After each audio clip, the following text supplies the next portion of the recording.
नमस्कार दोस्तों, स्वागत है आपका एक बार फिर। गाइस, आज हम क्लास 11th की सेकंड बुक पॉलिटिकल थ्योरी का चैप्टर सेकंड पूरा करेंगे। गाइस, इससे पहले हमने क्लास 11th का थ्योरी का ही फर्स्ट चैप्टर राजनीति क्या है और राजनीतिक सिद्धांत क्या है वो बहुत ही विस्तार पूर्वक पूरा किया था। और जिस भी स्टूडेंट ने वो वीडियो नहीं देखी है या वो देखना चाहता है तो प्लीज़ ऊपर आ रहे आई डिस्क्रिप्शन का प्रयोग करके आप हमारी पूरी पुरानी वीडियो देख सकता है।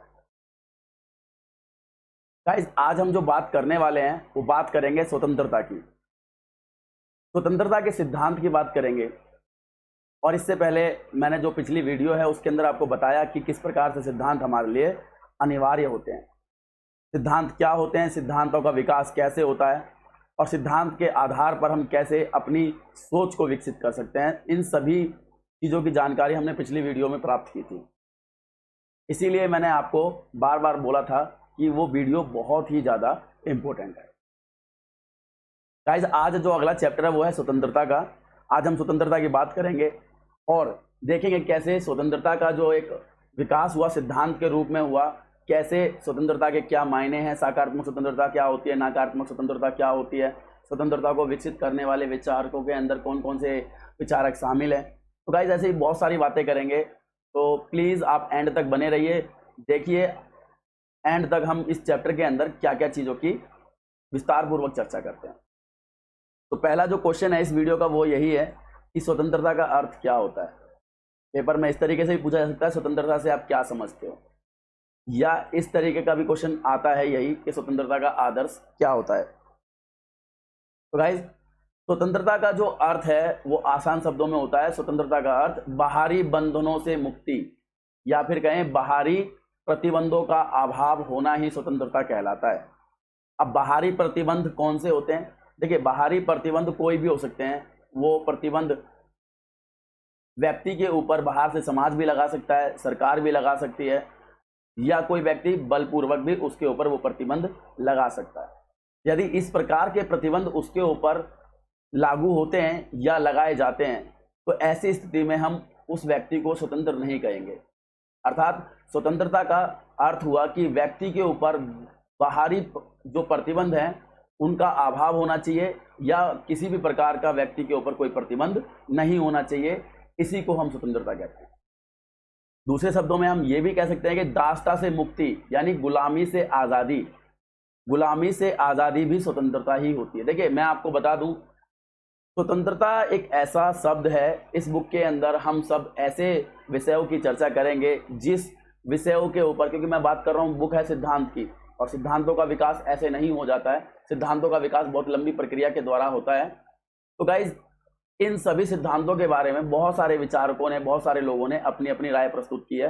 तो वो विचार और राय अलग अलग हो सकते हैं। इसीलिए अगर हम देखें तो हमें पता चलेगा कि स्वतंत्रता की जो परिभाषाएं हैं वो क्या ही मिलती हैं। लेकिन हम बात करेंगे सभी के जो सर्वश्रेष्ठ है, सभी के द्वारा जो यूज की जाने वाली जो परिभाषाएं हैं। तो पहली परिभाषा यही है कि बंधनों से मुक्ति या प्रतिबंधों का अभाव ही स्वतंत्रता होती है। किसी भी प्रकार का कोई प्रतिबंध ना हो बाहरी उसके ऊपर। और दासता से मुक्ति को भी हम स्वतंत्रता के नाम से जानते हैं। लेकिन यहां ध्यान देने योग्य बात यह है कि लेकिन स्वतंत्रता का सही अर्थ यह नहीं है कि बिना प्रतिबंधों के सकारात्मक स्वतंत्रता की कल्पना भी नहीं की जा सकती है। आप देखिए, यहां पर वो कहना चाहता है कि स्वतंत्रता का अर्थ बिल्कुल भी ये नहीं है कि आपको पूरी स्वतंत्रता या फिर कहें पूर्ण स्वतंत्रता मिल जाती है। अर्थात अगर हमें स्वतंत्रता को सही अर्थों में यूज करना है तो हमारे ऊपर कुछ प्रतिबंधों का होना आवश्यक है। और ऐसे प्रतिबंध जो दूसरों की स्वतंत्रता को बनाए रखने के लिए जरूरी होते हैं, जो हमारी स्वतंत्रता को भी बनाए रखने के लिए जरूरी होते हैं। तो गाइस, ऐसे प्रतिबंधों को हम सकारात्मक प्रतिबंध कह सकते हैं। अब ऐसे प्रतिबंध जो सकारात्मक प्रतिबंध होते हैं, जो हमारी स्वतंत्रता को बनाए रखने के लिए, दूसरे की स्वतंत्रता को बनाए रखने के लिए जरूरी होते हैं, वो हमारे ऊपर लगाए जा सकते हैं। इसीलिए स्वतंत्रता क्या हुई? स्वतंत्रता का अर्थ हुआ बाहरी बंधनों से मुक्ति, परंतु ऐसे प्रतिबंध हमारे ऊपर लगाए जा सकते हैं जिससे हमारे स्वतंत्रता के जो सिद्धांत है वो बने रहें और हम दूसरे की स्वतंत्रता का अभिहनन ना करें। यानी स्वतंत्रता का अर्थ क्या हुआ कि मनमानी छूट नहीं है, किसी व्यक्ति को अपनी मर्जी से कुछ भी करने का अधिकार नहीं है, या फिर अपनी मर्जी से कोई भी काम करने की स्वतंत्रता नहीं है। तो गाइस यही है स्वतंत्रता। तो आगे देखते हैं स्वतंत्रता के बारे में, ये तो बहुत आसान था। इसके बाद नेल्सन मंडेला। गाइस मैं नेल्सन मंडेला के बारे में आपको बता दूं, नेल्सन मंडेला एक ऐसे व्यक्ति हैं जो दक्षिण अफ्रीका के साथ साथ पूरी दुनिया में इनको पढ़ाया जाता है, इनके सिद्धांतों को पढ़ाया जाता है, इनके जो द्वारा किए गए कार्य हैं उनको पढ़ाया जाता है। और नेल्सन मंडेला एक ऐसे व्यक्ति हैं जिन्होंने दक्षिण अफ्रीका के अंदर जो आश्वेत व्यक्ति हैं, आश्वेत मतलब जो जिनका रंग काला होता है, ऐसे व्यक्तियों को अधिकार दिलाने के लिए इन्होंने अपनी पूरी जिंदगी संघर्षों में गुजार दी। तो गाइज इसके ऊपर हम एक बार चर्चा कर लेते हैं। नेल्सन मंडेला कई बार पेपरों में आया, इसको भी समझ लेते हैं एक बार। नेल्सन मंडेला दक्षिण अफ्रीका के प्रथम आश्वेत राष्ट्रपति थे। देखिए समझिए, आश्वेत मतलब जिनकी स्किन जो है मतलब काली होती है, यानी काले राष्ट्रपति कह सकते हैं, या फिर हम कहें आश्वेत, नाम से ही समझ में आ गया होगा वैसे आपको। इसके बाद नेल्सन मंडेला ने दक्षिण अफ्रीका के आश्वेत लोगों के अधिकारों के लिए गाइज बहुत लड़ाई की लड़ी, बहुत संघर्ष किए, और इसी संघर्षों के कारण उनको 28 वर्ष जेल में रहना पड़ा। गाइज जब वो अपने देश के नागरिकों के लिए, विशेषकर जो आश्वेत व्यक्ति हैं, उनको अधिकार दिलाने के लिए जब मांग कर रहे थे, तो उनको जो है 28 वर्षों के लिए जेल में डाल दिया गया, क्योंकि उस समय तक जो आश्वेत व्यक्ति थे वहां पर दक्षिण अफ्रीका के अंदर उनको दूसरे दर्जे का नागरिक या कहें पहले दर्जे का नागरिक नहीं माना जाता था, और इसीलिए उन्होंने इनके लिए संघर्ष करना आरंभ किया, और इसी कारण से उन्हें 28 वर्ष जेल में रहना पड़ा। उन्होंने जेल के अंदर गाइस एक पुस्तक लिखी, उस पुस्तक का नाम था long walk to freedom. Long walk to freedom, इसका अर्थ हिंदी में हम उसको ऐसे भी लिख सकते हैं, स्वतंत्रता के लिए लंबी यात्रा। ये जेल के अंदर उन्होंने लिखी थी पुस्तक। इसके बाद 1943 में उन्होंने ANC से जुड़े, वो अफ्रीकन नेशनल कांग्रेस, इससे जुड़े। 1963 में उन्हें जेल में डाल दिया गया, वही आश्वेतों के लिए वो संघर्ष कर रहे थे, और इसी प्रकार उन्हें 1963 में पकड़ा गया और 1963 में उन्हें जेल में डाल दिया गया। वहां पर वह 1990 तक रहे प्यारे बच्चों, 1990 तक उन्होंने जेल के अंदर गुजारे। 1994 में वह दक्षिण अफ्रीका के राष्ट्रपति बने।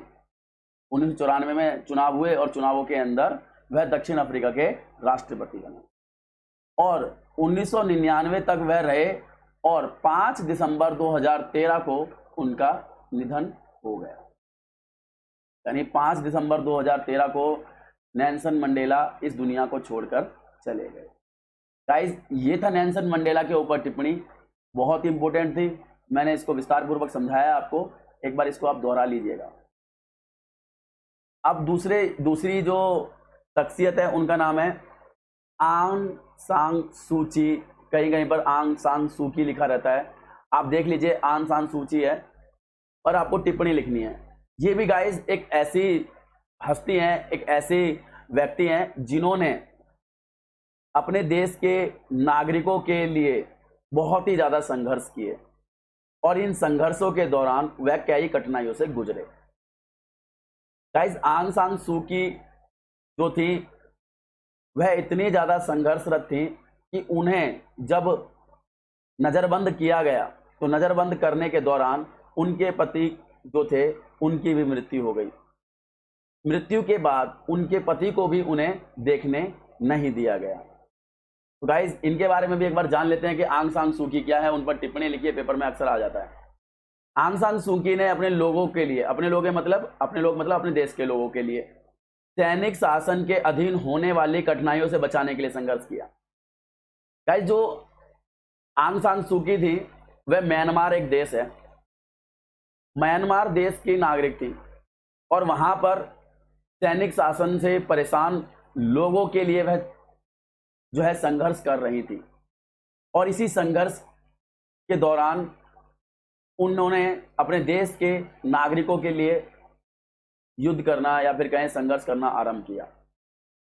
गाइस फिर उन्हें पकड़ लिया गया, उन्हें नजरबंद कर दिया गया। पकड़ मतलब जेल में नहीं डाला गया, नजरबंद कर दिया गया, मतलब एक कमरे में बंद कर दिया गया जहां पर से उनकी प्रत्येक गतिविधि को पर नजर रखी जाती है। नजरबंद बेसिकली क्या होता है, नजरबंद के अंदर किसी को जेल में नहीं रखा जाता, वह अपने ही घर में रहता है, परंतु उस व्यक्ति के ऊपर 24 घंटे बाहर के अधिकारियों की नजर होती है। उसके फोन टैप किए जा रहे होते हैं, उसके हर एक फेसबुक अकाउंट हो या व्हाट्सएप ग्रुप हो, हर एक चीज पर नजर रखी जाती है कि ये किस प्रकार के काम कर रहा है। इसी को कहते हैं नजरबंदी। उन्होंने एक पुस्तक लिखी गाइस, उस पुस्तक का नाम था freedom for fear, freedom from fear, यानी भय से मुक्ति। उन्होंने एक बुक लिखी जिनका नाम था भय से मुक्ति। 1990 में पहले चुनाव हुए वहां पर, परंतु उनकी जो पार्टी थी एनएलडी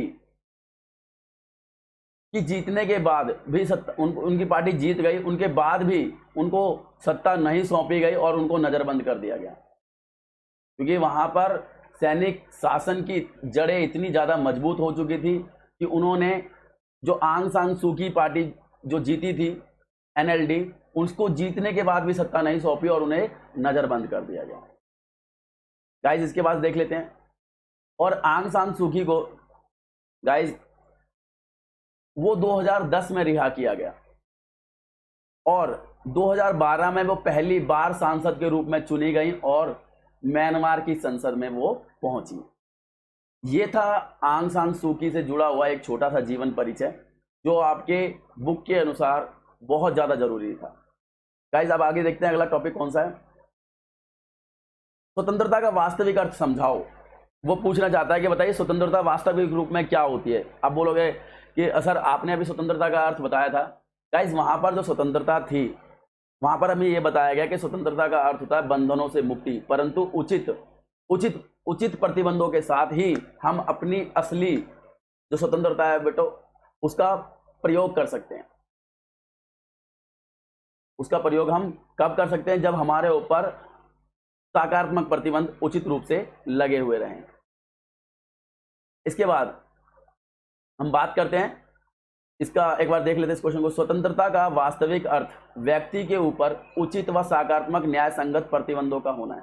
गाइस यहाँ पर वो समझाने की कोशिश कर रहा है आपको कि स्वतंत्र व्यक्ति वाक्य में कौन होता है जिसके ऊपर उचित सकारात्मक और जो न्याय के अनुसार प्रतिबंध हो वो लगाए जाएं, ताकि वह अपने साथ साथ दूसरों की स्वतंत्रता का उपभोग बिना किसी प्रतिबंधों के कर सके। यानी वो जब अपनी स्वतंत्रता यूज करे तो दूसरों की स्वतंत्रता का हनन ना कर पाए, और दूसरे भी जब अपनी स्वतंत्रता का प्रयोग करें तो पहले व्यक्ति की स्वतंत्रता किसी भी प्रकार से बाधित नहीं होनी चाहिए। इसीलिए इसी को हम कहते हैं स्वतंत्रता का वास्तविक अर्थ, जिसमें हम व्यक्ति के ऊपर सकारात्मक न्याय संगत प्रतिबंध लगाते हैं ताकि वह अपनी जो रचनात्मक शक्तियां हैं उनका विकास कर सके, अपने अंदर का विकास कर सके। गाइस ये था आपका स्वतंत्रता का वास्तविक अर्थ। इसके बाद हम बात करते हैं वह व्यक्तिगत स्वतंत्रता और राष्ट्रीय स्वतंत्रता में अंतर बताइए। देखिए गाइस ये बहुत इंपॉर्टेंट क्वेश्चन है, कई बार हमको समझने में काफी डिफिकल्टी हो जाती है कि भाई व्यक्तिगत स्वतंत्रता क्या होती है और राष्ट्रीय स्वतंत्रता क्या होती है। मैं आपको समझा दूं गाइस, जो व्यक्तिगत स्वतंत्रता हो सकती है जरूरी नहीं है कि वो राष्ट्रीय स्वतंत्रता भी हो, क्योंकि राष्ट्रीय स्वतंत्रता अलग होती है और व्यक्तिगत स्वतंत्रता अलग होती है। व्यक्तिगत स्वतंत्रता एक व्यक्ति की होती है और राष्ट्रीय स्वतंत्रता पूरे देश की होती है। इसीलिए राष्ट्रीय स्वतंत्रता व्यक्तिगत स्वतंत्रता से बिल्कुल अलग होती है। पेपर में कई बार आया है और आने की गुंजाइश इसकी ज्यादा रहती है, इसीलिए हम इसको एक बार देख लेते हैं। गाइस इसका जो आंसर इस प्रकार से होगा कि जो सरकार को व्यक्तिगत स्वतंत्रता में सरकार को व्यक्ति के कार्यों व सोच पर प्रतिबंध लगाना नहीं चाहिए। ये व्यक्तिगत स्वतंत्रता के समर्थक कहते हैं कि भाई सरकार प्रतिबंध ना लगाए व्यक्ति के कार्यों पर और व्यक्ति के सोच के ऊपर जो सकारात्मक कार्य हैं। जबकि हम बात करें राष्ट्रीय स्वतंत्रता की तो प्रत्येक राष्ट्र अपने भाग्य का निर्माण खुद करता है। गाइस अपने भाग्य को बनाता है, तो प्रत्येक राष्ट्र को अपना भाग्य का निर्माण तथा आत्मनिर्णय करने का अधिकार होना चाहिए। मतलब हर एक राष्ट्र को अपनी मर्जी से अपने आप को विकसित करने का अधिकार होना चाहिए। अब बात करें व्यक्तिगत स्वतंत्रता की, तो व्यक्तिगत स्वतंत्रता को विकास का अवसर मिलना चाहिए, यानी व्यक्ति को जो है विकास करने के पूरे मौके मिलने चाहिए। ऐसा नहीं है कि व्यक्ति अपना विकास नहीं कर पा रहा है, तो ऐसी स्थिति में व्यक्तिगत स्वतंत्रता का कोई मायने नहीं है। गाइस, हम बात करते हैं राष्ट्रीय स्वतंत्रता की, तो गुलामी और उपनिवेशवाद से मुक्ति होनी चाहिए, अपनी सरकार गठन करने का अधिकार उनका खुद का होना चाहिए। यानी राष्ट्रीय स्वतंत्रता के अंदर किसी भी प्रकार से राष्ट्र गुलाम नहीं होना चाहिए, उपनिवेश नहीं होना चाहिए। राष्ट्र को अपनी मर्जी से अपनी सरकार का गठन करने का अधिकार होना चाहिए, बिना किसी दबाव से अपनी सरकार को चलाने का अधिकार और शक्तियां होनी चाहिए। ये राष्ट्रीय स्वतंत्रता कहती है। जबकि व्यक्तिगत स्वतंत्रता व्यक्तिगत यानी एक व्यक्ति की बात करता है, जबकि राष्ट्रीय स्वतंत्रता एक राष्ट्र की बात करती है। मनमाने ढंग से गिरफ्तार या नजरबंदी पर रोक लगाने की बात करता है व्यक्तिगत स्वतंत्रता के। भाई, मनमाने ढंग से गिरफ्तारी और नजरबंदी नहीं होनी चाहिए।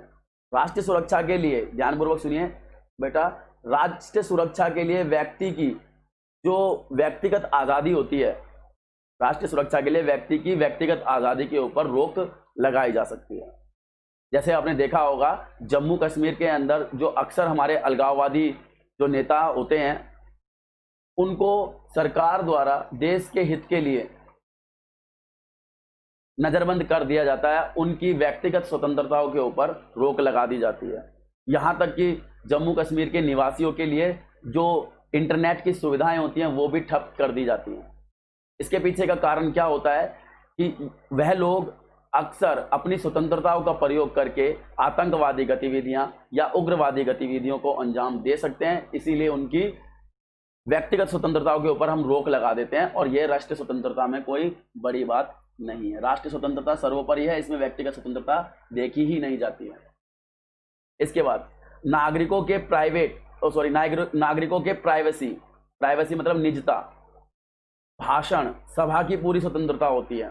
जबकि हम बात करें राष्ट्रीय स्वतंत्रता के अंदर गाइस, तो नागरिकों की जो प्राइवेसी, भाषा तथा सभा पर प्रतिबंध लगा दिया जाता है। क्योंकि जब गवर्नमेंट को लगता है कि नागरिकों की प्राइवेसी से, भाषण से, सभा से राष्ट्रीय सुरक्षा को खतरा है, राष्ट्रीय सुरक्षा बाधित हो सकती है, तो गाइस ऐसी स्थिति में राष्ट्रीय स्वतंत्रता बनाए रखने के लिए नागरिकों के प्राइवेसी के ऊपर, नागरिकों के भाषण के ऊपर, सभा के ऊपर प्रतिबंध लगा दिया जाता है। इसके बाद गाइस ये था आपका व्यक्तिगत स्वतंत्रता और राष्ट्रीय स्वतंत्रता। गाइस इसके बाद बहुत इंपॉर्टेंट क्वेश्चन है, पेपर में कई बार पूछा गया है कि प्रतिबंधों के स्रोत बताइए तथा प्रतिबंधों की आवश्यकता क्यों होती है। बहुत आसान क्वेश्चन है, बहुत ही आसान। तो बेटा प्रतिबंधों के जो स्रोत होते हैं वो दो स्रोत होते हैं। प्रतिबंधों के दो स्रोत होते हैं, एक होता है बलपूर्वक और एक होता है कानूनी। जो बलपूर्वक हैं वो पहले लगाए जाते थे राजा महाराजाओं के द्वारा, या जब हमारा समाज बहुत कम विकसित था तो समाज के बड़े ठेकेदार लोग, बड़े जाति के लोग, जो नीची जाति के लोग या कमजोर लोगों के ऊपर मनमाने ढंग से अपने आप काम करवाया करते थे। वो जो प्रतिबंध हुआ करते थे वो बलपूर्वक हुआ करते थे, और ऐसे प्रतिबंधों को हम नकारात्मक प्रतिबंध कहते हैं। कुछ प्रतिबंध होते हैं जो कानूनी होते हैं, जैसे कानून हमारे ऊपर, रेड लाइट देखी होगी आपने, रेड लाइट के ऊपर जो रेड लाइट होती है तो हमें रोकती है वो, और वो रोकती किस लिए है? हमको लेट करने के लिए नहीं, ताकि हम अपनी मर्जी से अपनी स्वतंत्रता का प्रयोग करें। यदि आप सोचिए रेड लाइट ना हो और हर कोई पहले निकलना चाहेगा तो रेड लाइट के ऊपर क्या स्थिति होगी? हर कोई मैं पहले और मैं पहले करने लगा, तो इस देश के अंदर जंगल राज की स्थिति पैदा हो जाएगी। कानून बहुत जरूरी होता है स्वतंत्रता को लागू करवाने के लिए, स्वतंत्रता को चलाने के लिए। इसीलिए जो कानून प्रतिबंध लगाता है वो प्रतिबंध गाइस कहलाते हैं सकारात्मक प्रतिबंध, अच्छे प्रतिबंध। अब हम देखते हैं हम प्रतिबंधों को, हमें क्यों आवश्यकता होती है प्रतिबंधों की। तो गाइस मैं आपको बता दूं, हमारा जो समाज है उसके अंदर छोटी छोटी बातों को लेकर आए दिन किसी ना किसी कारण से झगड़ा होता रहता है। उन झगड़ों को निपटाने के लिए हमारों को प्रतिबंधों की आवश्यकता पड़ती है। अब देख लेते हैं किन किन कारणों से वो आपस में झगड़ जाते हैं।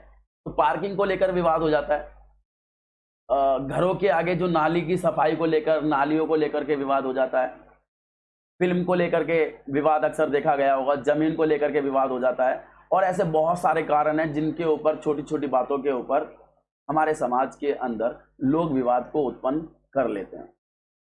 इसके बाद हम बात करें अगले की, तो मैं आपको बताऊं अगला जो टॉपिक है वो है आपका सकारात्मक और नकारात्मक स्वतंत्रता। बहुत इंपॉर्टेंट क्वेश्चन है, अक्सर 5 नंबर में या 5 नंबर में अक्सर ये आ जाता है। तो हम इसकी बात कर लेते हैं, सकारात्मक स्वतंत्रता क्या होती है और नकारात्मक स्वतंत्रता क्या होती है बताइए, या कई बार इन दोनों में अंतर भी पूछ लेता है। तो सकारात्मक स्वतंत्रता और नकारात्मक स्वतंत्रता के बारे में मैं आपको बताता हूं कि क्या होती है सकारात्मक स्वतंत्रता, नकारात्मक स्वतंत्रता। सकारात्मक स्वतंत्रता का अर्थ है, मैं आपको इसके बारे में बताता हूं कि जो सकारात्मक स्वतंत्रता है उसका समर्थन करने वाले जो विचारक हैं गाइस, वो है, इसके अंदर सबसे पहले आता है T.H. Green, Laski, Gandhi ji और अरविंदो।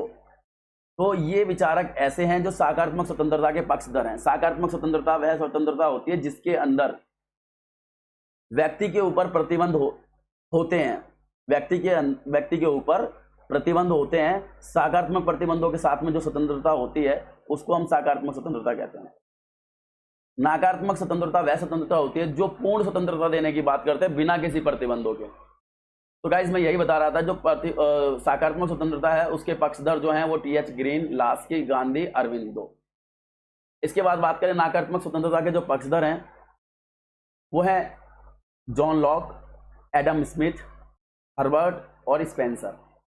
एक बार फिर नाम बता देता हूं मैं इसको, John Locke, Adam Smith, Herbert, Spencer. ये जो व्यक्ति हैं ये नकारात्मक स्वतंत्रता के पक्षधर हैं। ये चाहते हैं कि व्यक्ति पूर्ण रूप से आज़ाद हो, उसको जो वो करना चाहता है उसको करने की पूरी आज़ादी मिलनी चाहिए। इसके बाद हम बात करते हैं क्या अंतर होता है। स्वतंत्रता के अर्थ प्रतिबंधों का अभाव नहीं होता है। देखिए, ये जो सकारात्मक स्वतंत्रता होती है उसके अंदर प्रतिबंधों का अभाव नहीं होता है, या आप इसको लिखना चाहो तो इस तरीके से भी लिख सकते हो कि सकारात्मक स्वतंत्रता में प्रतिबंध होते हैं व्यक्ति के ऊपर, सकारात्मक स्वतंत्रता में प्रतिबंध होते हैं, जबकि नकारात्मक स्वतंत्रता में प्रतिबंधों का अभाव होता है गाइस। इसके बाद आत्म विकास के लिए अवसर मिलने चाहिए। सकारात्मक स्वतंत्रता कहती है कि अवसर मिले, यानी कोई व्यक्ति मदद करे विकास के लिए, जबकि नकारात्मक स्वतंत्रता वाले कहते हैं कि आत्म विकास के अवसर व्यक्ति स्वयं पैदा कर लेगा, उसको किसी की मदद की जरूरत नहीं है, बस आपको उसको पूरा छोड़ दो, खुला छोड़ दो गाइस। इसके बाद हम बात करें सरकार को विकास के लिए उचित व्यवस्था करनी चाहिए। ये सकारात्मक स्वतंत्रता के लोग कहते हैं कि सरकार को विकास करने के लिए व्यक्ति के लिए उचित व्यवस्था करनी चाहिए, जबकि नकारात्मक स्वतंत्रता वाले लोग क्या कहते हैं, सरकार को विकास के लिए कोई काम नहीं करना चाहिए, बस केवल कानून व्यवस्था को बनाए रखना चाहिए। कानून व्यवस्था को बनाए रखो और छोड़ दो सब कुछ। इसके बाद ये जो लोग हैं भाषण सभा का प्रयोग करते हैं समय, मतलब भाषण और सभा का प्रयोग करते समय दूसरों की स्वतंत्रता का विशेष ध्यान रखना चाहिए पर बल देते हैं। यानी हम सभा कर रहे हैं, भाषण कर रहे हैं, तो हमें दूसरों की स्वतंत्रता का ध्यान रखना चाहिए, जबकि ये भाषण और सभा पर कोई प्रतिबंध नहीं चाहते हैं, ये पूरे छूट की मांग करते हैं। इसके बाद मैं आपको बताऊं अगला जो टॉपिक है गाइस, ये समझ में आ गया, बहुत इंपॉर्टेंट क्वेश्चन था। अगर आपको हमारी वीडियोस में अगर कुछ भी चीज़ समझ नहीं आ रही है या फिर आप कोई सजेशन देना चाहते हो तो गाइस प्लीज़ आप कमेंट सेक्शन में लिख दीजिए, मैं उसको जरूर अपनी वीडियोस में अप्लाई करूंगा। बहुत इंपॉर्टेंट क्वेश्चन ये भी, स्वतंत्रता के बारे में नेताजी सुभाष चंद्र बोस के क्या विचार थे। तो मैं आपको बता दूं, स्वतंत्रता के बारे में नेताजी सुभाष चंद्र बोस के जो विचार थे वो निम्नलिखित थे। पहली बात तो वो क्या कहते थे कि स्वतंत्रता का अर्थ केवल राजनीतिक दासता से मुक्ति नहीं है। वो ये कहते हैं कि केवल राजनीतिक तौर पर जो हमें गुलाम बनाया हुआ है वही स्वतंत्रता नहीं है, स्वतंत्रता हमको सभी चीजों से मिलनी चाहिए। इसलिए उनका क्या कहना था कि स्वतंत्रता का अर्थ केवल राजनीतिक दासता, जो हमें राजनीतिक रूप से गुलाम बना रखा, केवल उसी से मुक्ति स्वतंत्रता नहीं है। उन्होंने और क्या कहा, स्वतंत्रता का अर्थ संपत्ति का समान वितरण होना चाहिए। यानी जो भी हमारे देश के अंदर संपत्ति है, अब मीन्स संपत्ति मीन्स संसाधन, जो भी हमारे देश के अंदर संसाधन है गाइस, उनका समान वितरण होना चाहिए, यानी सभी लोगों को बराबर मिलने चाहिए क्षमता के अनुसार। इसके बाद तीसरी बात क्या कहते हैं स्वतंत्रता के बारे में नेताजी सुभाष चंद्र बोस, स्वतंत्रता का अर्थ जातीय बंधनों से मुक्ति। उन्होंने क्या कहा, स्वतंत्रता का अर्थ केवल, उन्होंने पहले भी बात कह दी थी, उन्होंने पहले पॉइंट में ही, कि केवल राजनीतिक दास्ता नहीं है स्वतंत्रता। उन्होंने बोला स्वतंत्रता और क्या है, जातीय जो बंधन है, यानी जाति के आधार पर हमारे देश के अंदर जो लोगों के ऊपर बंधन लगाए जाते हैं उनसे भी मुक्ति मिलनी चाहिए स्वतंत्रता के अधीन। सामाजिक असमानताओं को भी दूर करना चाहिए। सामाजिक जो असमानताएं की जाती है हमारे देश के अंदर, जाति, धर्म, भाषा, किसी भी आधार पर जो सामाजिक असमानताएं होती हैं उनको दूर किया जाना चाहिए, नेताजी सुभाष चंद्र बोस के अनुसार। इसके बाद स्वतंत्रता के बारे में वो क्या कहते हैं, सांप्रदायिकता का अंत होना चाहिए, धार्मिक असहिष्णुता का अंत होना चाहिए। देखिए, सांप्रदायिकता का मतलब होता है जाति धर्म के आधार पर भेदभाव या लड़ाई या संघर्ष करना, सांप्रदायिकता कहलाती है। और आसान शब्दों में सांप्रदायिक का अर्थ होता है अपने संप्रदाय से, अपने धर्म के लोगों से प्रेम करना, दूसरों से घृणा करना। वो कहते थे कि सांप्रदायिकता का अंत होना चाहिए। और धार्मिक असहिष्णुता, यानी धर्म को लेकर के जो लोगों के अंदर बैर भाव पैदा हो गया है, जो हम एक दूसरे के विरोध उत्पन्न होता है हमारे अंदर दूसरे के धर्म को लेकर के, उसका भी समाप्त होना स्वतंत्रता ही है। स्वतंत्रता में ये भी चीजें शामिल होनी चाहिए नेताजी सुभाष चंद्र बोस के अनुसार। और नेताजी सुभाष चंद्र बोस की एक और बात कि स्वतंत्रता का अर्थ सभी के लिए होनी चाहिए। स्वतंत्रता सभी के लिए होनी चाहिए, ऐसी नहीं कि सिर्फ और सिर्फ अमीर ही उसका प्रयोग करें, पैसे वाले ही उसका प्रयोग करें। अमीर की हो, गरीब की हो, दबे की हो, कुचले की हो, ठीक है। तो ये थे स्वतंत्रता के बारे में सुभाष चंद्र बोस के विचार। गाइज ऐसे ही बहुत अच्छे क्वेश्चन मैं आपके लिए लेके आया हूं, तो गाइज आपको ध्यान रखना है और थोड़ा वीडियो पेशेंस के साथ देखनी है। आपको पूरी बुक से रिलेटेड सभी पर्सन आपको इसके अंदर मिल जाएंगे। इसके बाद जेएस मिल द्वारा कार्यों का वितरण किस तरह किया गया है। देखिए, मैं बता दूं आपको जेएस मिल के बारे में। जेएस मिल एक ऐसे व्यक्ति हैं जिन्होंने स्वतंत्रता के संदर्भ में ऐसी बातें कही हैं जो इनसे पहले कोई नहीं सोच पाया। इसीलिए जेएस मिल स्वतंत्रता के विचार के रूप में, स्वतंत्रता के सिद्धांतक के रूप में अमर हो गए।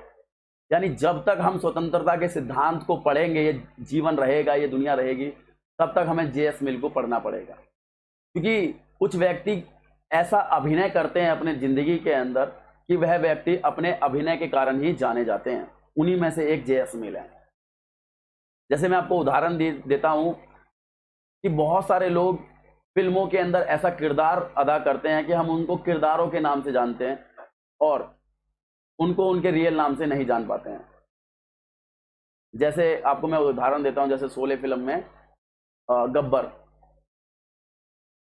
गब्बर का रियल नेम हम में से शायद ही किसी को पता हो, लेकिन गब्बर का नाम बोलते ही हम समझ जाते हैं कि हम किस व्यक्ति की बात कर रहे हैं, क्योंकि उन्होंने अभिनय ही इस तरीके से निभाया। मतलब गब्बर मतलब हो गया अमजद खान, उनका नाम था अमजद खान, जिन्होंने गब्बर का अभिनय निभाया था। तो गाइज, मैं यहाँ पर ये टॉपिक के द्वारा ये समझाना चाहता हूँ कि जेएस मिल ने स्वतंत्रता के बारे में संपूर्ण विश्व के लोगों से अलग कुछ ऐसा काम किया जो दुनिया में कोई और नहीं सोच पाया। इसीलिए जेएस मिल का नाम स्वतंत्रता के संदर्भ में अमर। अब देखते हैं कि क्या है इनकी समस्याओं का। अब सबसे पहले हम बात करते हैं जेएस मिल ने क्या किया। मनुष्य के द्वारा किए जाने वाले जो भी काम मनुष्य करता है अपने जीवन के अंदर, अपने दिन के अंदर, अपने प्रतिदिन की दिनचर्या के अंदर, उन्होंने उन सभी कामों को गाइस दो भागों में डिवाइड कर दिया। पहला काम बोला उन्होंने स्वयं संबंधी कार्य। क्या बोला? स्वयं संबंधी कार्य। अब स्वयं संबंधी कार्यों के बारे में उन्होंने क्या बोला? ऐसे कार्य जिनको करने से केवल करने वाले पर ही प्रभाव पड़ता हो, ऐसे कामों को उन्होंने स्वयं संबंधी कार्यों के अंदर ऐड किया। जैसे मैं हूं, अगर मैं कैसे कपड़े पहनता हूं, मैं क्या खाना खाता हूं, मैं कौन सी कोलगेट करता हूं, ये गाइस मेरे ऐसे काम हैं जिनको करने से सिर्फ मेरे को ही प्रभाव पड़ता है और किसी को इसका कोई प्रभाव नहीं पड़ता है। तो गाइस ऐसे कामों को जेएस मिल ने स्वयं संबंधी कार्य बोला। और साथ ही मैं थोड़ा आपके लिए इसके साथ में एडिशनल एक नॉलेज ऐड करता चलूं। जेएस मिल ने स्वयं संबंधी कार्यों के बारे में बोला कि ऐसे काम जिनको करने से केवल करने वाले पर ही इसका प्रभाव पड़ता हो और अन्य के ऊपर इसका प्रभाव ना पड़ता हो, ऐसे काम स्वयं संबंधी कार्य होते हैं। और ऐसे कार्यों पर गाइस ध्यानपूर्वक समझना कि ऐसे कार्यों पर सरकार को कोई प्रतिबंध नहीं लगाना चाहिए, क्योंकि इससे किसी को कोई प्रभाव या फर्क पड़ता ही नहीं है। गाइस क्या बोला जेएस मिल ने कि व्यक्ति के स्वयं संबंधित कार्यों पर कोई प्रतिबंध नहीं लगाना चाहिए, और बिल्कुल अच्छी बात है, नहीं लगाना चाहिए भाई। मैं टीवी के अंदर कौन सा सीरियल देख रहा हूँ नहीं देख रहा हूँ, इससे किसी के ऊपर क्या प्रभाव पड़ने वाला है। इसीलिए दूसरा उन्होंने जो व्यक्ति के कामों को डिवाइड किया वो बोला परासंबंधित है। परासंबंधित को आप ब्रैकेट में अन्य संबंधित भी लिख सकते हो, ठीक है। तो उन्होंने ऐसे काम जिनको करने से ना केवल करने वाले पर इसका प्रभाव पड़ता है बल्कि दूसरे भी इससे प्रभावित होते हो, तो ऐसे कामों को उन्होंने परासंबंधित कार्यों की श्रेणी में रखा। जैसे जुआ खेलना, चोरी करना, बहुत ओवर स्पीड में गाड़ी चलाना, बहुत तेज म्यूजिक में गाने सुनना। इनसे क्या होता है कि इनसे मैं तो प्रभावित हो ही रहा हूं, साथ में मेरा समाज भी प्रभावित हो रहा है। मेरे समाज को भी इसके जो लाभ हो रहे हैं या इसके जो नुकसान हो रहे हैं वो दोनों ही झेलने पड़ रहे हैं।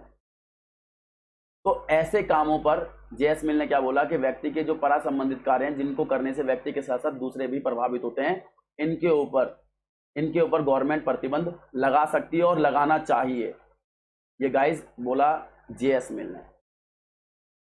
आशा करता हूं आपको ये चीज समझ में आई होगी, क्योंकि बहुत इंपॉर्टेंट थी और बहुत ही ज्यादा मजेदार भी थी। तो स्वयं संबंधित कार्य और परासंबंधित कार्य। इसके बाद अगला टॉपिक देखते हैं। गाइस ये पूछ रहा है कि जेएस मिल जो थे उनके द्वारा लिखी गई पुस्तक का नाम। तो गाइस जेएस मिल के द्वारा लिखी गई पुस्तक का नाम है ऑन लिबर्टी। On liberty. अब इसके बाद बात करते हैं हानि सिद्धांत क्या है। बहुत इंपॉर्टेंट क्वेश्चन है और पेपर में कई बार आया है और इसको समझना बहुत आसान है। मैं जैसा समझाऊंगा समझने की कोशिश कीजिए। गाइस मैं आपको पहले टॉपिक में क्लियर कर चुका हूं, व्यक्ति के द्वारा किए जाने वाले कार्य। दो प्रकार के काम करता है जेएस मिल के अनुसार व्यक्ति, एक स्वयं संबंधित कार्य, एक परासंबंधित कार्य। तो स्वयं संबंधित जो काम होते हैं गाइस, जेएस मिल के अनुसार स्वयं संबंधित कार्यों के ऊपर प्रतिबंध नहीं लगाना चाहिए, जबकि जो परासंबंधित कार्य हैं उसके ऊपर प्रतिबंध लगाना चाहिए, ऐसा जेएस मिल का कहना है और मानना है। गाइस यहां पर हानि सिद्धांत के माध्यम से देखिए क्या कहना चाहते हैं जेएस मिल, समझने की कोशिश कीजिएगा। जेएस मिल हानि सिद्धांत के माध्यम से क्या कहना चाहते हैं कि जेएस मिल ने मनुष्य के द्वारा किए जाने वाले सभी कार्यों को दो भागों में विभाजित किया है, स्वयं संबंधित कार्य और परासंबंधित कार्य। जेएस मिल के अनुसार व्यक्ति के स्वयं संबंधित कार्यों पर किसी भी प्रकार का कोई प्रतिबंध नहीं लगाया जा सकता है और ना ही लगाया जाना चाहिए, परंतु मनुष्य के परासंबंधित कार्यों पर प्रतिबंध लगाया जा सकता है, क्योंकि वह ऐसे कार्य होते हैं जो दूसरों को भी प्रभावित करते हैं, जैसा कि पहले वाले हम टॉपिक के अंदर इसको क्लियर करके आए हैं। इसके बाद अब वो क्या कह रहा है, यहां समझना हानि सिद्धांत का मेन सार यहां से निकलता है। परंतु हानि सिद्धांत में व्यक्ति के स्वयं संबंधित कार्यों पर भी प्रतिबंध लगाया जा सकता है। गाइस देखिए कितनी डीपली सोच थी जेएस मिल की। जेएस मिल कहां तक सोचते थे, इस चीज को सोचने की कल्पना कीजिए आप। उस समय जिस समय किसी ने सोचा भी नहीं था, उस समय उन्होंने ये बात सोची है कि व्यक्ति के जो स्वयं संबंधित कार्य हैं, जैसे अभी बताया था जेएस मिल ने कि व्यक्ति के जो स्वयं संबंधित कार्य होते हैं वो ऐसे काम होते हैं जिनको करने से केवल और केवल व्यक्ति प्रभावित होता है और किसी को उसका कोई लेना देना नहीं होता है, किसी के ऊपर कोई प्रभाव नहीं पड़ता है। तो ऐसे कामों पर गाइस हानि सिद्धांत के माध्यम से जेएस मिल कहना चाहता है कि गाइस कि व्यक्ति के स्वयं संबंधित कार्यों पर भी प्रतिबंध लगाया जा सकता है। इतनी बड़ी बात कह रहे हैं अपने सिद्धांतों के विरुद्ध, और उसके पीछे का कारण बताते हैं वो कि व्यक्ति के स्वयं संबंधित कार्यों के ऊपर भी प्रतिबंध लगाया जा सकता है, परंतु कब, जब व्यक्ति को खुद पता ना हो, व्यक्ति को खुद की जानकारी ना हो, स्वयं जानकारी ना हो कि उसके द्वारा जो किया जाने वाला स्वयं संबंधित कार्य है, यानी मेरे को नहीं पता मेरे द्वारा किया जाने वाला जो स्वयं संबंधी कार्य है उसको करने से मुझे खुद को हानि हो सकती है। मीन्स मुझे जब खुद ना पता हो कि मेरे स्वयं संबंधित कार्य करने से मुझे ही हानि हो सकती है, तो मेरे स्वयं संबंधित कार्यों के ऊपर भी प्रतिबंध लगाया जा सकता है। कितनी बड़ी बात है, इसको उदाहरण से समझिए। गाइस मुझे नहीं पता कि पुल जर्जर हालात में है, पुल बहुत कमजोर है, मुझे नहीं पता कि पुल कमजोर है, बहुत ज़्यादा वो कमजोर हो चुका है। तो ऐसी स्थिति में मैं क्या करूँगा, ऐसी स्थिति में मुझे नहीं पता लेकिन सरकार को पता है, सरकार के अधिकारियों को पता है। और मैं वहाँ से जा रहा हूँ, मुझे पुल से गुजरना है, मुझे दूसरी तरफ जाना है, तो ऐसी स्थिति में वहाँ पर बैरियर लगा करके पुलिस वाले या सरकार मुझे रोक देंगे, मना कर देंगे कि भाई आप इस पुल से नहीं जाओगे। यानी आना जाना तो मेरी स्वतंत्रता है, मेरा स्वयं संबंधित कार्य कहीं पर जाना, इससे मेरे आने जाने से किसी को क्या प्रभाव पड़ता है। लेकिन मुझे ऐसा करने से रोका जा सकता है हानि सिद्धांत के माध्यम से, अर्थात मुझे पुल के उस पार जाने से रोका जाएगा, क्योंकि मुझे नहीं पता पुल, अगर मैं जाऊं तो पुल टूट सकता है और मेरी जान भी जा सकती है। यानी ऐसे काम करने से मुझे रोका जा सकता है जिनको करने से मुझे ही हानि हो, चाहे वो काम मेरे स्वयं संबंधी कार्य हो। गाइस, इतना डीप सोच जेएस मिल की थी। उदाहरण के लिए एक और उदाहरण से समझिए गाइस, इस समय पूरे विश्व के अंदर एक विश्व महामारी चल रही है कोरोना वायरस की, और ऐसी स्थिति में गवर्नमेंट ने हमें हमारे घरों में रहने की सलाह दी है। अब आप बोल सकते हो कि भाई घूमने की, मेरे को काम करने की, मुझे कहीं भी आने जाने की स्वतंत्रता है, मेरा अधिकार है, लेकिन फिर भी हमारे को गवर्नमेंट ने हमें घर में रहने की सलाह दी है, और हमारे ऊपर यदि हम घर से बाहर निकलते हैं तो बल का प्रयोग किया जाएगा, हमारे ऊपर कानूनी कार्रवाई तक की जा सकती है। क्यों? क्योंकि हमें नहीं पता कि मैं अगर बाहर जाऊंगा तो बाहर जाकर के हो सकता है जो गंभीर बीमारी से पूरी समस्या इस विश्व में उत्पन्न हुई है वो समस्या मुझे भी लग जाए। ऐसी स्थिति में मुझे मेरे कामों से रोका जा सकता है। यही हानि सिद्धांत है, यही समझाना चाहते थे आपको जेएस मिल। गाइस, आशा करता हूं मैं आपको हानि सिद्धांत अच्छे से समझा पाया हूँगा। अगर आपको हानि सिद्धांत समझ में आ गया तो गाइस प्लीज़ लाइक और कमेंट करना, साथ ही सब्सक्राइब करना ना भूलें। साथ ही अब देखिए, इसके बाद विचार अभिव्यक्ति के बारे में जेएस मिल के क्या विचार थे। देखिए, मैं आपको जेएस मिल के बारे में एक और चीज़ बता दूं। जेएस मिल बहुत ही ज़्यादा जो मतलब व्यक्ति की व्यक्ति की जो स्वतंत्रता है उसके पक्षधर थे। विचार अभिव्यक्ति की स्वतंत्रता के बारे में उनसे कोई पूछे तो बहुत ही ज़्यादा उसके समर्थक थे। मैं इनके एक उदाहरण से, देखिए मैंने ग्रेजुएशन में पढ़ा है, मैं उसके बारे में आपको बताता हूँ एक चीज़ कि जेएस मिल क्या कहते हैं कि एक तरफ पूरी दुनिया हो जाए, एक तरफ पूरी दुनिया हो जाए और एक तरफ एक व्यक्ति हो जाए, एक तरफ पूरी दुनिया है और एक तरफ एक व्यक्ति हो जाए, परंतु पूरी दुनिया का विचार एक हो और एक अकेले व्यक्ति का विचार अलग हो, तो भी जो व्यक्ति अलग विचार रखता है पूरी दुनिया से अलग, उसको भी अपने विचार प्रकट करने की पूरी स्वतंत्रता होनी चाहिए। क्योंकि जेएस मिल आगे कहते हैं, क्योंकि ऐसा देखा गया है इस दुनिया के अंदर कि पूरी दुनिया गलत थी और एक अकेला एक व्यक्ति ठीक था। पूरी दुनिया गलत थी और एक अकेला व्यक्ति ठीक था। इसका उदाहरण हमें देखने को मिलता है इस दुनिया के अंदर, और उदाहरण देते हुए वो स्वयं कहते हैं, जैसे गैलीलियो हैं, गैलीलियो ने विचार प्रकट किया कि पृथ्वी सूर्य का चक्कर नहीं लगाती है, जबकि सूर्य पृथ्वी का चक्कर लगाता है। क्योंकि पूरी दुनिया उस समय तक ये मानती थी कि सूरज पृथ्वी के चारों ओर घूमता है, इसीलिए दिन रात होते हैं। लेकिन गैलीलियो ने दूरबीन की खोज की थी, दूरबीन के खोजक थे वो, और उन्होंने दूरबीन से देख करके ग्रहों को, तारों को, ऐसी सारी गतियों का ध्यान मद्देनजर उन्होंने एक नया सिद्धांत दिया कि भाई पृथ्वी घूमती है सूर्य के चारों ओर, सूर्य स्थिर है। परंतु उस समय, जिस समय वो बात कर रहे थे, उस समय पूरी दुनिया मानती थी कि भाई पृथ्वी नहीं घूमती है, सूर्य घूमता है। क्योंकि यदि पृथ्वी घूम रही होती तो हमको क्यों महसूस नहीं होता पृथ्वी घूम रही है, जबकि हम थोड़ा सा चक्कर खाएं, हम चक्कर खा के गिर जाते हैं। ऐसा कहा जेएस मिल ने उदाहरण देते हुए गैलीलियो का। और ये भी कहते हैं कि पूरी दुनिया गलत थी और गैलीलियो ठीक थे, और इसी कारण से दुनिया ने गैलीलियो की बात नहीं मानी और उनको कारावास में, काल कोठरी में बंद कर दिया, जहां उनकी मौत हो गई। तो काफी लंबे समय बाद हमको ये पता चला कि गैलीलियो के द्वारा जो की गई बात थी वो सत्य थी, बाकी पूरी दुनिया गलत थी। ऐसा जेएस मिल कहते हैं। और इसीलिए जेएस मिल विचार अभिव्यक्ति की स्वतंत्रता के बहुत प्रबल पक्षधर हैं। वो कहते हैं कि भाई मिलना चाहिए मौका, व्यक्ति, पूरी दुनिया एक तरफ हो जाए और एक व्यक्ति एक तरफ हो जाए तो पूरी स्वतंत्रता मिलनी चाहिए। गाइस, मैं उदाहरणों से समझा रहा हूं, अगर कोई समस्या हो तो आप कमेंट में भी लिख सकते हो। देखिए, अब वो जेएस मिल जो है विचार अभिव्यक्ति की बातों को 3 उदाहरण देके स्पष्ट करना चाहते हैं। देखिए, विचार अभिव्यक्ति के बारे में जेएस मिल क्या कहते हैं व्यक्ति के पक्ष जो होंगे वो 3 ही हो सकते हैं। या तो वो सही पेश करेगा, यानी सही मत पेश करेगा। देखिए जेस मिल के अनुसार यदि कोई व्यक्ति पूर्णतः सत्य है और सरकार उसको दबाने का प्रयास कर रही है तो इसका अर्थ है कि लोगों को सत्य कहने और जानने से वंचित किया जा रहा है। सरकार को ऐसा नहीं करना चाहिए। देखिए वो जेस मिल कहते हैं कि विचार व्यक्त के बारे में 3 प्रकार के विचार होते हैं व्यक्ति के। या तो वो पूरी तरीके से सही होगा, यदि पूरी तरीके से सही है तो उस व्यक्ति को सत्य बोलने से कोई नहीं रोकना चाहिए, किसी को नहीं रोकना चाहिए और दूसरों को सत्य जानने से वंचित नहीं करना चाहिए। सरकार को ऐसा नहीं करना चाहिए। एक पक्ष देकर के ये कहता है जेएस मिल। दूसरा पक्ष वो कहता है जेएस मिल कि गलत, या तो पक्ष पूरा तरीके से ठीक होगा या पूरी तरीके से गलत होगा।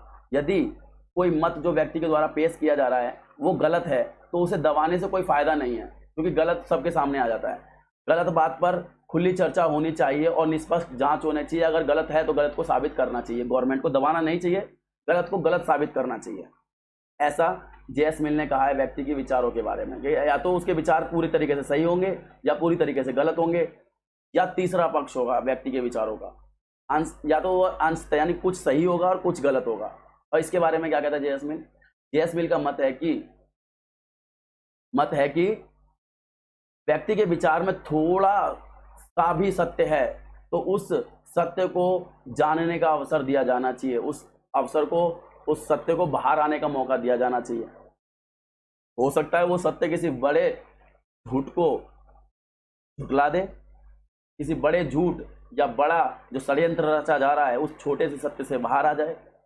गाइस, इतनी गहरी सोच रखने वाले जेएस मिल स्वतंत्रता का सिद्धांत देकर अमर हो गए और उनको आज भी जब तक ये स्वतंत्रता पढ़ाई जाएगी इस दुनिया के अंदर तब तक स्वतंत्रता के दौरान जेएस मिल का नाम सबसे पहले आएगा। गाइस, आज की जो वीडियो है उसके अंदर इतना ही है। आज हमारा जो चैप्टर है वो पूरा हो चुका है। अगर आपको गाइस ये वीडियोस पसंद आ रही है तो प्लीज़ सब्सक्राइब, लाइक करना, शेयर करना ना भूलें। आपको लगता है कि आपके किसी फ्रेंड की मदद हो जाएगी इस वीडियो को देखने से, उसे शेयर करें, उसको बोलें कि भाई देखें। और आज की वीडियो में गाइज इतना ही। अब हम नई वीडियो में नए टॉपिक के साथ, नए चैप्टर के साथ मिलेंगे कल। तब तक के लिए बहुत बहुत धन्यवाद आपका। आशा करता हूँ आपका दिन शुभ हो। जय हिंद।